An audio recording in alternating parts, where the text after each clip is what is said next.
Assalamualaikum warahmatullahi wabarakatuh. Saya Khadijah Makarim. Topik kita kali ini adalah cara menjelaskan tabel hasil penelitian. Cara menjelaskan tabel hasil penelitian. Baik teman-teman sekalian, ini biasanya ada di bab 4, yaitu setelah teman-teman menganalisis data lalu menjelaskan di pembahasan. Nah, pada umumnya bahkan hampir setiap penelitian menggunakan bantuan-bantuan untuk menjelaskan hasil informasi dari penelitian itu melalui tabel, diagram, gambar ya, supaya pembahasanmu di bab 4 itu tidak sepi ya, tidak melulu tulisan gitu. Ada yang bertanya, kenapa Bu? Emang harus ya atau wajib yang menggunakan tabel? Nah, jawabannya adalah tidak ada yang mewajibkan. Tetapi kalau informasi itu hanya berupa tulisan, itu tidak dapat dibaca dengan cepat. Kalau ada tabelnya, orang begitu lihat tabel udah paham. Apalagi kalau tabel menunjukkan naik turun, tinggi rendah, misalnya ada informasi seperti itu akan mudah diserap.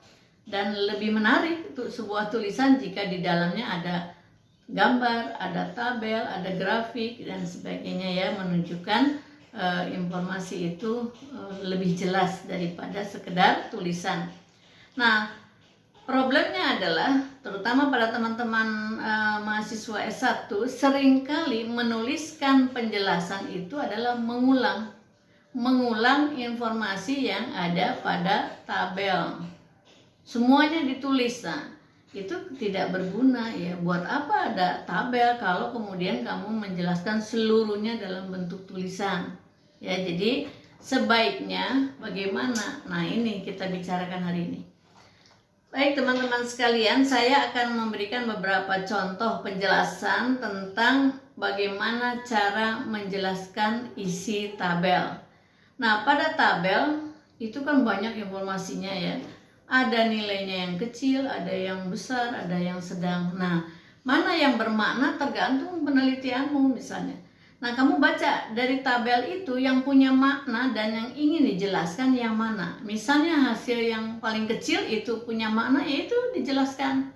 Kalau angka yang besar yang itu punya makna, itu jelaskan ya. Jadi bukan semua angka-angka yang ada pada tabel kamu ulang seluruhnya dalam bentuk penjelasan verbal, itu keliru. Jadi tidak ada gunanya kalau gitu tabelnya ya.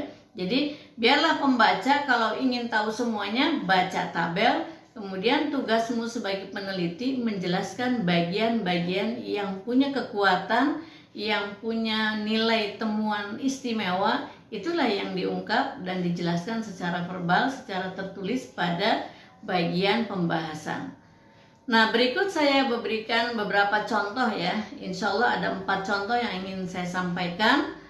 Yang pertama, ini dari hasil penelitian tentang karakteristik pendidikan anak usia dini. Ada tabel yang ingin saya jelaskan, contohnya seperti ini tulisannya ya. Saya bacakan ya.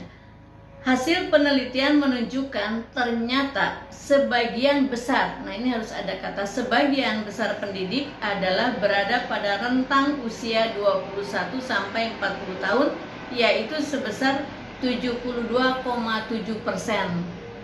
Hal ini menunjukkan bahwa pada umumnya umur para pendidik PAUD yang berada pada kategori umur dewasa muda. Nah, penjelasan ini ingin menunjukkan bahwa nilai yang terbesar itu yang saya jelaskan, yaitu 72,7. Yang lainnya umur yang selain 21-40 itu berada di angka-angka yang kecil, di bawah dari 72,7 tadi. Itu kurang berarti, jadi sama saya nggak dibahas. Jadi yang dibahas adalah yang menarik perhatian, yang hanya 72,7. Sekarang contoh yang kedua ya, tentang penjelasan persepsi. Nah, persepsi diri pendidik itu ada 3, persepsi fisik, persepsi psikis dan persepsi sosial. Saya bacakan contohnya ya, bagaimana teman-teman menjelaskan tabel. Berdasarkan distribusi frekuensi peubah persepsi fisik diperoleh hasil hampir seluruhnya dari pendidik 91,48% memiliki persepsi fisik yang kuat dan 8,52% memiliki persepsi fisik yang lemah. Nah, jadi ini karena unik ya, angkanya 2 ini, maka dua-duanya saya bahas. Jadi 91,48% itu adalah persepsi fisiknya kuat dan 8,52% persepsi fisiknya lemah. Nah, itu dibahas karena dua-duanya menarik, ini yang kuat dan yang lemah. Yang lainnya yang sedang itu tidak saya bahas. Ya, jadi contohnya seperti itu. Kemudian saya ambil lagi yang kedua, ya, contoh dari persepsi, yaitu persepsi psikis ya, tentang kejiwaan dari pendidik PAUD. Berdasarkan distribusi frekuensi peubah persepsi psikis diperoleh hasil sebagian besar. Nah, itu selalu pakai sebagian besar, lalu dalam kurung 83,81% memiliki persepsi psikis yang kuat. Jadi saya menggarisbawahi yang sebagian besar, yaitu 83,81% memiliki persepsi psikis yang kuat. Lalu dibahas itu, kenapa itu terjadi. Buatlah pembahasan gitu ya, kira-kira 1 atau 2 paragraf dari nilai yang sangat dominan. Yang lain-lainnya yang di bawah itu nggak usah ditulis lagi, biar aja pembaca melihat sendiri di dalam tabel yang kamu muat di dalam tulisan karya ilmiahmu, apakah skripsi, tesis ataupun disertasi. Terakhir contoh yaitu persepsi sosial ya. Setelah kita lihat tadi tabelnya itu ya, dari tabel penggambaran persepsi sosial, saya bahas.